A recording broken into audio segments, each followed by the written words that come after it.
ẹ káàárọ̀, ẹ kú ìyálẹ̀ta, ẹ káàsán, ẹ kú ìrọ̀lẹ́, ẹ káalẹ́, ẹ kú gbogbo àkókò kí àkókò tí fọ́nrán ìdíwájú yín àti níbikíbi tí ẹ ti ń gbọ́. Mo kí yín pé ẹ kú ọjọ́ méjì, ẹ kú ọjọ́ mẹ́ta o. Orúkọ mi kò yí padà o, Princess Ọmọjọ́jọ́ọlá TV. Ìbàdàn ni mo rè o, Ìbàdàn ni mo rè. Ìbàdàn ni mo rè o, Ìbàdàn ni mo rè. Bẹ́ẹ̀ wá ń dẹ́kọ̀ bẹ́ẹ̀ bá mi ń lé. Ìbàdàn ni mo rè o. Bẹ́ẹ̀ wá ń dọ̀yọ́ bẹ́ẹ̀ bá mi ń lé. Ìbàdàn ni mo rè o. Ẹ kú lé gbogbo ìlú Ìbàdàn o. Ẹ̀yin Ìbàdàn ọmọ àjòrò sùn, Ìbàdàn májàmájà tá a fi kára wájú lẹ́rú. Ibi tí olè ti ń jàre olóhùn wọn náà ṣe á gbé bẹ́ẹ̀ Ìbàdàn ẹ kú lé o. Gbogbo ẹ̀yin olóṣèlú nílùú Ìbàdàn mo kí yín o.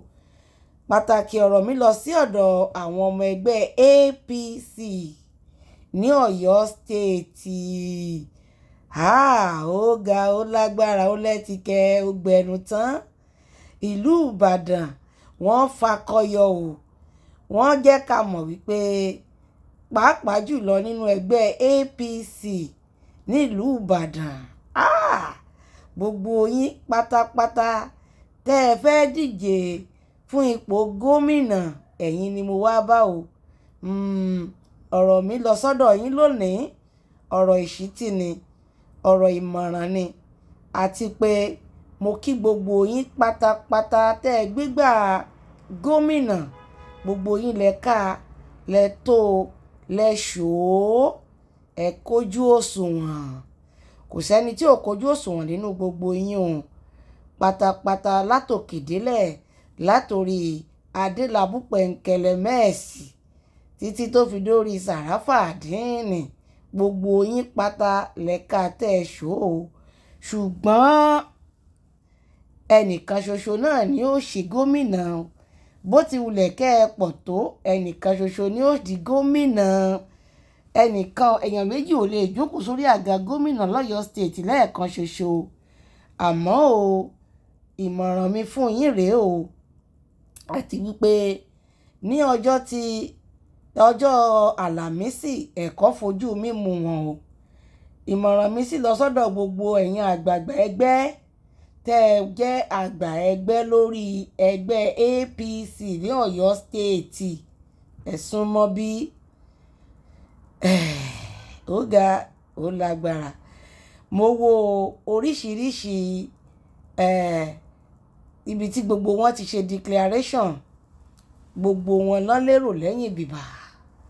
Gbogbo wọn ló lọ́mọ ogun. Oníkálukú ló sì lé ẹni tó nífẹ̀ẹ́ sí. Ṣùgbọ́n o, àṣìṣe ráńpẹ́ kan wà tí ẹ̀yin àgbà ẹgbẹ́ yẹn ń ṣe lọ́wọ́lọ́wọ́. Pàápàá jùlọ bàbá Ayọ̀ Adéṣeun láti ìlú Ògbómọ̀ṣọ́. Ẹ má da ìlú rú o. Ẹ má fọwọ́ ara yín, ẹ má fi tú ẹgbẹ́ APC lọ́yọ̀ọ́ o. Nítorí pé ìgbésẹ̀ tẹ́ ń gbé lọ́wọ́lọ́wọ́ yìí, ìgbésẹ̀ tó lè fa kí ó mẹ́hẹ̀ ni. Ìgbésẹ̀ náà máa jẹ́ kí ẹgbẹ́ APC kó di èrò ẹ̀yìn ni o ní Ọ̀yọ́ state. Àkọ́kọ́ níbẹ̀ ni wípé ẹ má impose anybody nínú àwọn governorship aspirants. Ẹ má impose ẹ̀ lé ẹnikẹ́ni lórí. Ẹ má impose anybody lé wọn lórí. Ẹ jẹ́ kí wọ́n lọ fún primary. Ẹ jẹ́ kí wọ́n lọ fún primary kí àwọn ọmọ ẹgbẹ́ fúnra wọn kí wọ́n dìbò yan ẹnikẹ́ni tí ọkàn wọn fẹ́. Lẹ́yìn èyí, oníkálukú wa lọ sinmi àgbàjà.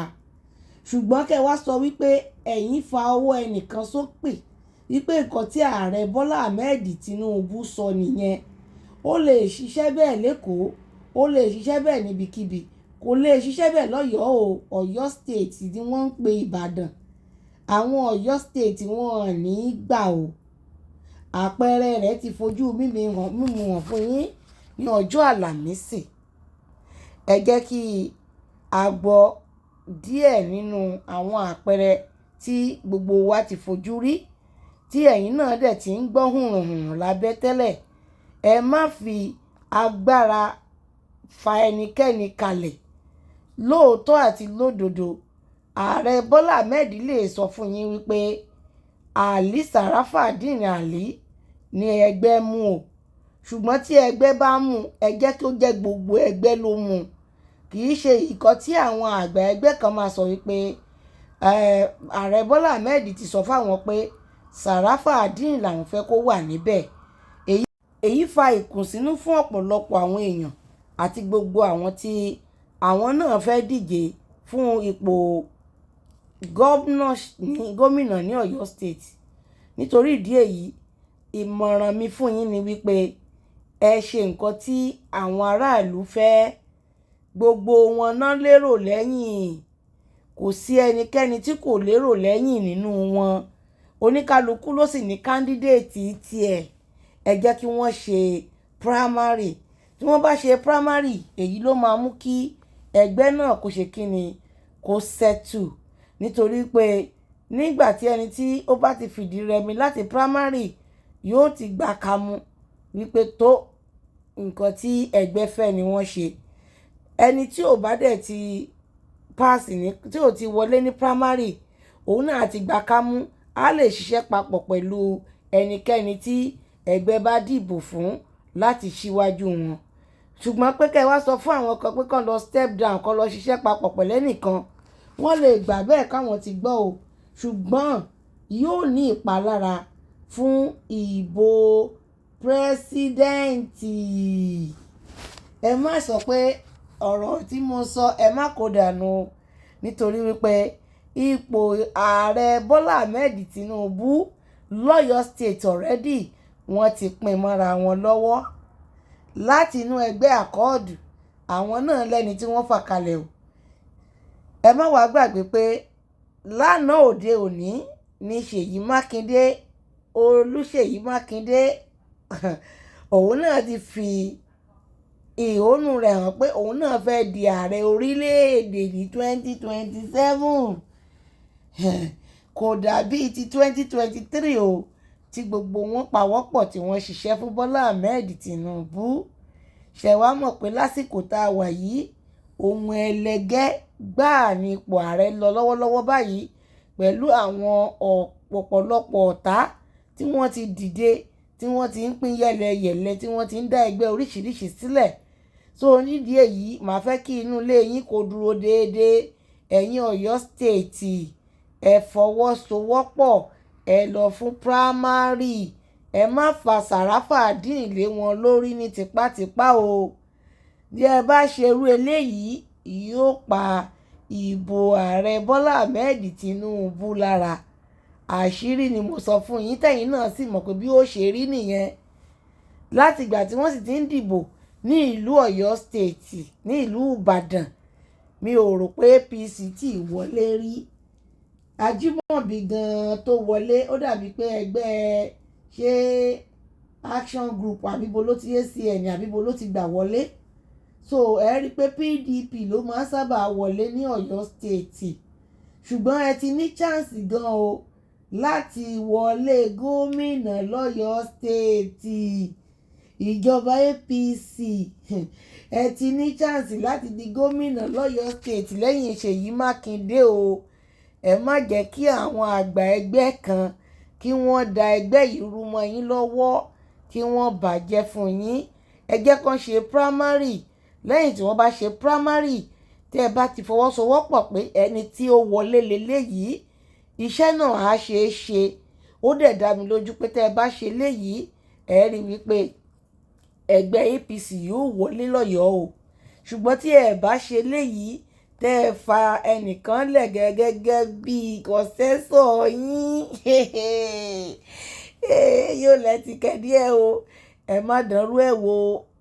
Ẹ jẹ́ kí aráàlú, àwọn ọmọ ẹgbẹ́, ẹ jẹ́ kí wọ́n ní say, ẹ jẹ́ kí wọ́n decide. Ẹ̀yin náà ẹ wo bí wọ́n ṣe ń fi ẹ̀hónú hàn. Ẹ jẹ́ ká wo díẹ̀ nínú ẹ̀hónú wọn. Ó yá.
mo rò bí gbogbo wa la ti gbọ́ pé ìbò ni ẹ dì o, primary la fẹ́.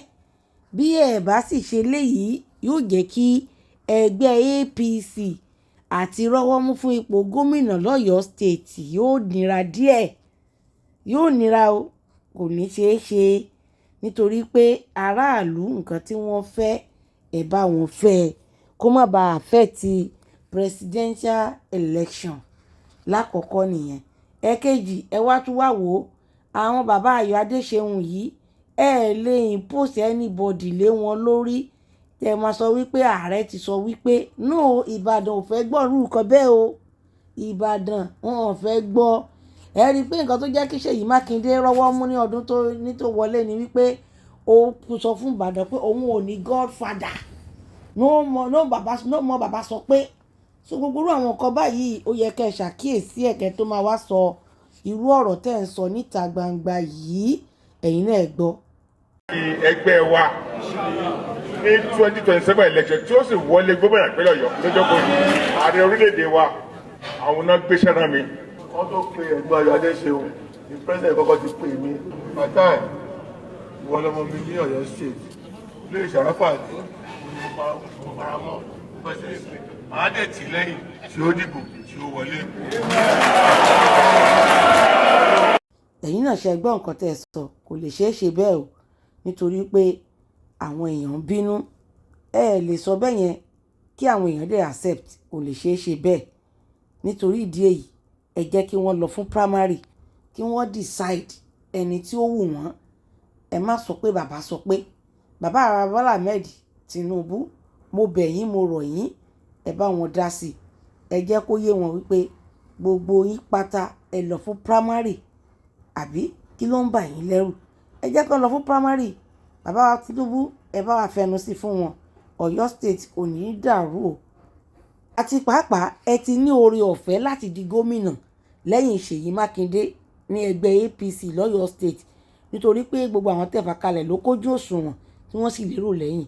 Ṣùgbọ́n tínú ilé yín ò bá ti tò kí ẹnu yín kára yín, ẹni tí tẹnu yín ò bá ti kára yín kẹ́ẹ̀jọ ṣe, kẹ́ẹ̀jọ fìfẹ́ ṣe, kẹ́ẹ̀dẹ̀jọ gbà fúnra yín, kò ní ṣeé ṣe bẹ́ẹ̀ o. Ẹlòmíì ẹgbẹ́ mi àgbà mọ́ yín lọ́wọ́.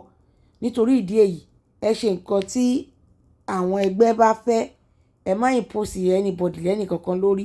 Gbogbo àwọn tí wọ́n gba fọ́ọ̀mù tí wọ́n díje fún ẹgbẹ́ gómìnà tó fẹ́ lọ fún gómìnà, ẹ jẹ́ kí gbogbo wọn pápátá kí wọ́n ṣe primary kí àwọn ọmọ ẹgbẹ́ decide ẹni tó wù wọ́n láti fà kalẹ̀ fúnra wọn. Láti bẹ̀ lọ ẹ ráyè bá wọn fi ọwọ́ sí ìfẹ́ adé lè padà sínú ilé láàrin yín, wọ́n á lè ṣiṣẹ́ papọ̀.